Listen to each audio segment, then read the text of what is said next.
scan to look at what our brain looks like. And you're saying that that type of pain is very similar. You can actually see pain looking at a film of the brain. Is that correct? But if insurance had nothing to do with it and money had nothing to do with it, I would want every single one of my loved ones, patients, friends to have some sort of brain imaging, let's say maybe yearly. Really? Yes. Now that's something that's very, I mean, it's very different. I've never heard that before. And I guess explain a little bit why when you take an image of the brain, what does that really show you? Well, you know, most of us probably have a friend or a loved one maybe that's had anxiety or depression.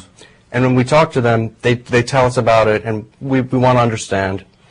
But we don't really maybe get it. And when you do brain imaging, you can see regions of the brain that are active or non-active that control anxiety or depression or a certain symptom.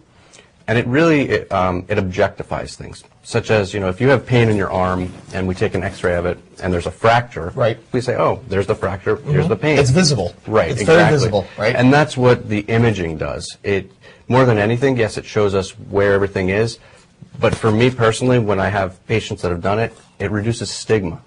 It helps the family accept it and not see it as a moral thing or a choice. You know, I'm in the consulting industry, and one of the terms that we use is best practices. So would you find this as a best practice? Or, I mean, are a lot of other folks in your industry doing the same? Do they believe in that? And I know you practice with a couple of other doctors, physicians, or psychotherapists. Do they believe in the same? It's really, and I see it as unfortunate. It's a mixed field. There are, you know, people in the field that are still traditionalists, that you know, lean maybe more psychoanalytic or Freudian, that don't really look at brain health. And that's their prerogative. They can do what they want, but I feel as if what I'm promoting and looking at, it's research-based, evidence-based.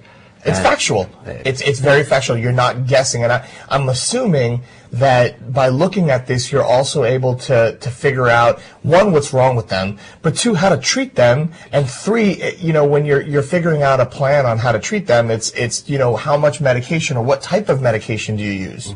I mean, am I correct in saying that? Yes, and you know, the medication, I'm very familiar with it. I work with it. I'm not a prescriber, but it's a very important piece, and the brain imaging does help direct that source of treatment to the right place. So in terms of medication, I think that this has been a huge topic of discussion, you know, for several years.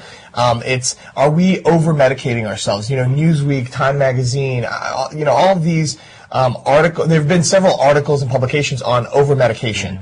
And, you know, somebody like me who's not in your field, I mean, I would think that, you know, if you have a 6 or 7-year-old boy who has ADD, and to give him or her Ritalin right away is probably not the right thing to do, in my opinion. I agree. However, I may be wrong. I agree. So what do you think about over-medicating, and what's your threshold of, hey, when somebody needs to be medicated versus not? It's a very gray topic, many shades of it. As far as a child or really anybody, it comes down to, as we were talking about a few minutes ago, level of function, level of dysfunction, and a good treatment provider. If a child comes in and, you know, has problems with impulsivity, poor concentration, not being able to sit still, they're going to look at things and see, try and understand the level of dysfunction that it's causing in their life. If it's causing an extreme amount, they may have to pull out the big guns right away and say, okay, let's try medicine. But if it's at a lower level, they'll try behavioral things. There are some physicians out there, probably, that are just rushing to the medicine. And that's altering the body chemistry, and that's not right. It depends on what are things going to look like without the medicine. You know, is that child going to do horribly in school and then have low self-esteem and not want to attend school later? Because they're so hyperactive? You have to weigh those things, and then if you give the child medicine and they can sit still and they can learn, and then they feel good about themselves and they achieve, then I have a hard time arguing with that. Okay, really so you're saying that in certain cases it's not altering the body's chemistry, but it's replacing something that may not be there, right? So you have a child with ADD that can't sit still in school. By giving him or her some medication, they're actually able to fulfill that duty of going to school and learning. Right. An analogy would be, we're all familiar with diabetes, the pancreas, and insulin. When the pancreas doesn't work correctly, insulin production is off, and it's monitored with injections, sometimes tablets, of insulin. If the pancreatic dysfunction is at a low level, sometimes that can be managed with behavioral things, exercise, diet, right. vitamins. When it gets to a certain level, higher, you have to start doing replacement. Right. And there's a parallel with the brain. If the levels of dysfunction are at a low level, you can do behavioral things, food, diet, exercise, but you start getting to higher levels, those things just don't cut it. Right.